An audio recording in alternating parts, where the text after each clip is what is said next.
just going to read a short statement out and then I'm happy to take questions. I welcome today's highest ever civil penalty in Australian corporate history ordered against Tabcorp by the Federal Court of Australia. The civil penalty of $45 million sends an unequivocal message to the financial and gambling sectors in this country that if you don't take your AML, CTF obligations seriously, AUSTRAC will take action. Justice Perham has found that Tabcorp had contravened the Money Laundering and Terrorism Financing Act on 108 occasions over a period of 5 years. His findings included that Tabcorp failed to have a compliant money laundering terrorism financing program for over 3 years to manage the risks of money laundering and terrorism financing, that it failed to give AUSTRAC reports about suspicious matters on time or at all on 105 occasions. Tabcorp has admitted these suspicions related to unlawful activity including money laundering and credit card fraud. That Tabcorp failed to identify a customer who collected $100,000 in winnings, and it failed to enrol with AUSTRAC on the time required. Tabcorp's admitted that it had insufficient processes for consistent management oversight, assurance and operational execution of the money laundering program. Its money laundering and terrorism financing function was at times under-resourced, and Tabcorp's senior management did not regularly receive reports in relation to the money laundering and terrorism finance compliance. It was not until AUSTRAC drew the program's deficiencies to Tabcorp's attention that it commenced work to revise its money laundering program and enhance its associated processes, systems and controls.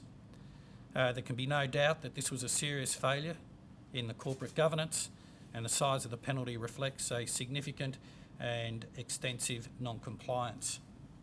In my view, the non-compliance arises from a corporate culture that is indifferent to money laundering and terrorism financing requirements. Cultures such as this put not only the organisation itself at risk, but the community by creating opportunities for organised crime groups and serious criminals and others to divert their criminal wealth to the black market and fund other illegal activities such as drug trafficking. The financial and gambling sectors are the first line of defence in preventing this from happening, and as responsible members of the community, the sector has obligations it must fulfil.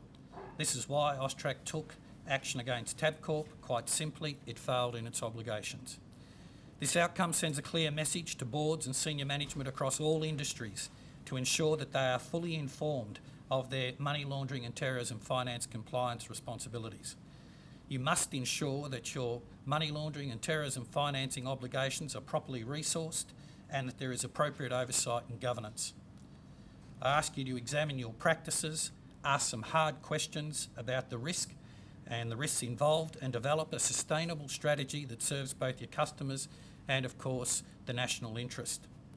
The response by Tabcorp has been positive.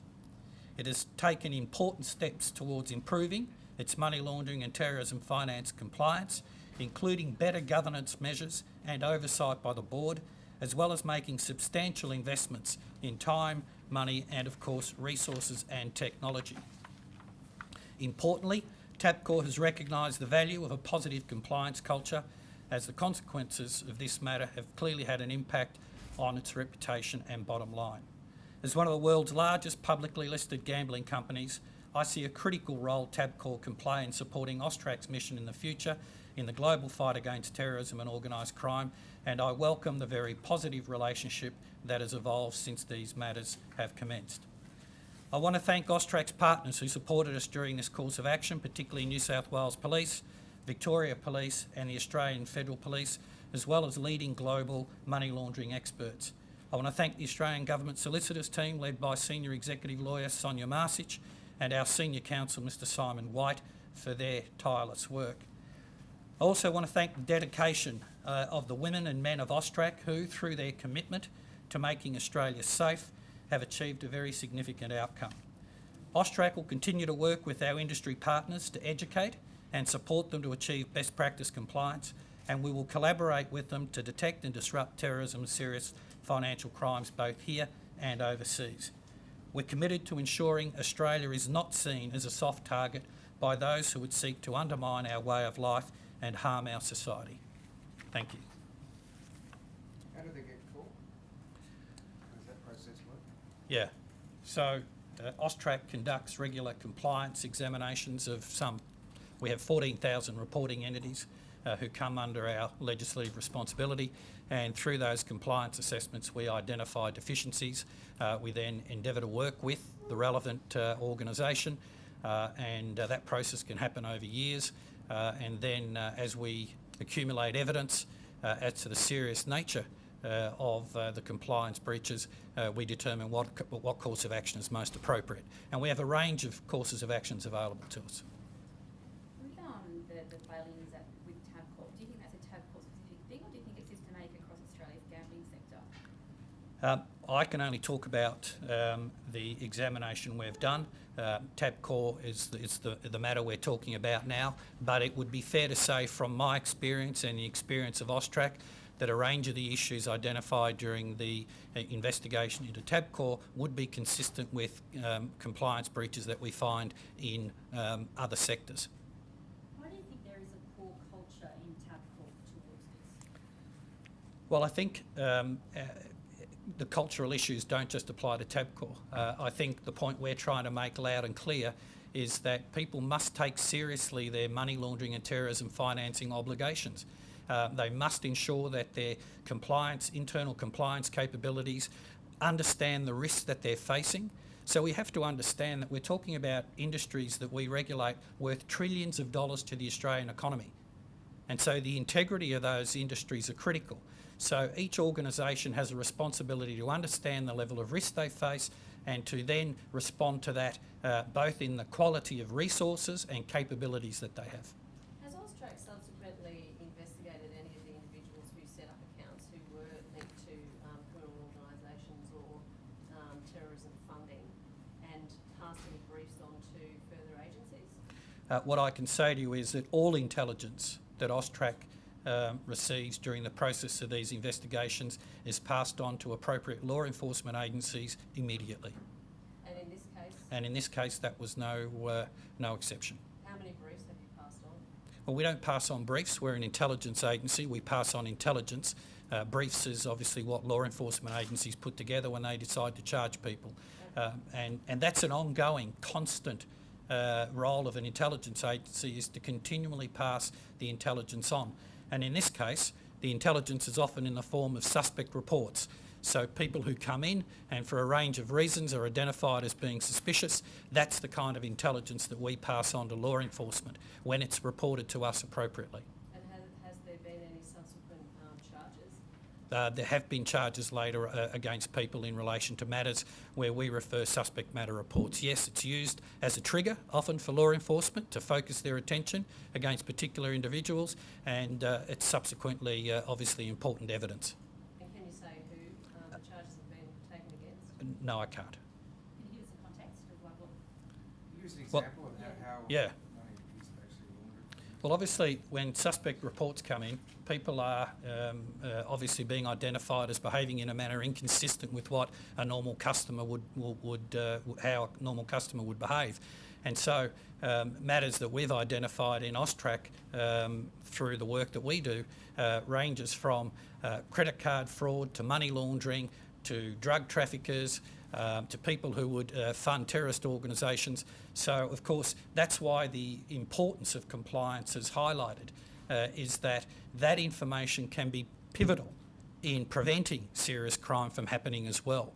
That's why this matter in particular is very serious, is because the receipt of that intelligence and our ability to share that with appropriate agencies goes to the very heart of early detection and allowing law enforcement to focus its energies.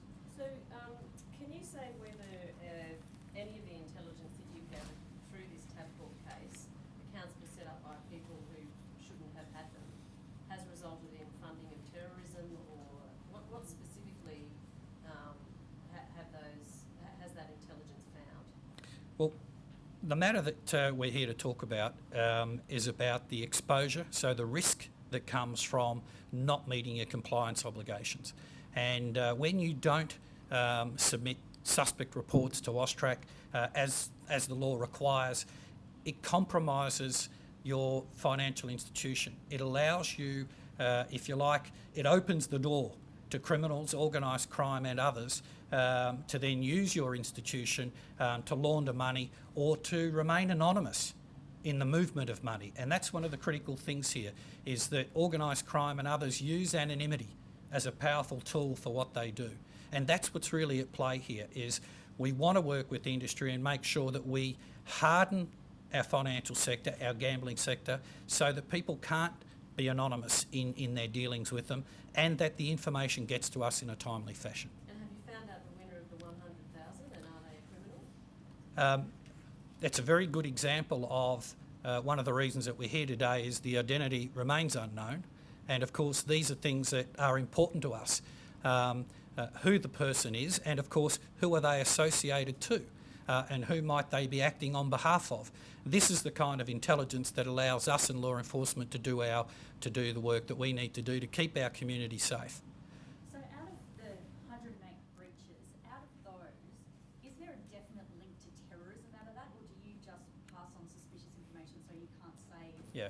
there's a terrorist link? The link to terrorism is that if we are not methodical in how we execute compliance in this country, if we are not completely focused on making sure that gambling industry and financial sector are not being used by any group, whether it be a terrorist group, whether it be an organised crime group, our job is to make sure that they can't use our legitimate sectors. And let's not forget, the gambling industry is a legitimate sector in this country. So this is not about underground gambling or banking or anything like that. This is about making sure that our legitimate sector is protected and that it is not compromised by non-compliance. If these issues were happening over 5 years and they were compliant for 3 years, I think you said. Yeah. Why did it take AUSTRAC so long to bring this to an end? Yeah, these are complex matters. They take considerable investigation, and we've worked very closely with Tabcorp. There's two parts to this. One part is to deal with what has happened and understand what has happened, the extent of what has happened, and to deal with that. The other part that we've worked closely with Tabcorp is what do we do moving forward. And as I said, I'm extremely encouraged by the positive manner in which particularly the Tabcorp CEO and his organisation have worked with us in moving forward. The reforms that they are already implementing and continue to implement will definitely go a long way to hardening particularly Tabcorp against the kind of things that they've had to deal with here into the future. And AUSTRAC remains very committed. Whilst we've had to deal with Tabcorp in relation to these matters, we see Tabcorp as a future partner. I mean, that's the way this has to work, because Tabcorp is going to be here for a long time to come, and we want to work with Tabcorp because we believe they've got a lot to offer in the way we protect Australia and Australians. But do you think that they would have changed the system had you not found out that they breached it? Look, that's probably a question best answered by Tabcorp. All I can say is I'm very pleased with what Tabcorp has done since these matters come to light. Tabcorp are quite positive in the actual outcome of this settlement. Why did you choose to settle it rather than pursue it further through the courts and potentially get a bigger fine? Well, we are a model litigant, first and foremost, as a government agency. We believe that the penalty adequately reflects the seriousness of this matter, and clearly Justice Perham agrees with that. We believe that an appropriate course of action and an outcome has been realised in this matter. What could have been the maximum fine? Well, the maximum fine for each contravention, if I recall correctly under the Act, it's up to $18 million. So if you look at the number of contraventions, it could be considerable. But as I say, I'm satisfied that the penalty, as ordered by Justice Perham today, reflects our concerns, the seriousness of the matter. Right? Okay, folks. Any other questions? Are you pursuing costs? Yes, costs were also ordered today. Okay. So costs, so if you look at the civil penalty, which is $45 million, according to statements by both Tabcorp and ourselves, the quantum of the matter will be somewhere in the vicinity of $90+ million. Thanks very much. Thank you. on this rainy day for coming here.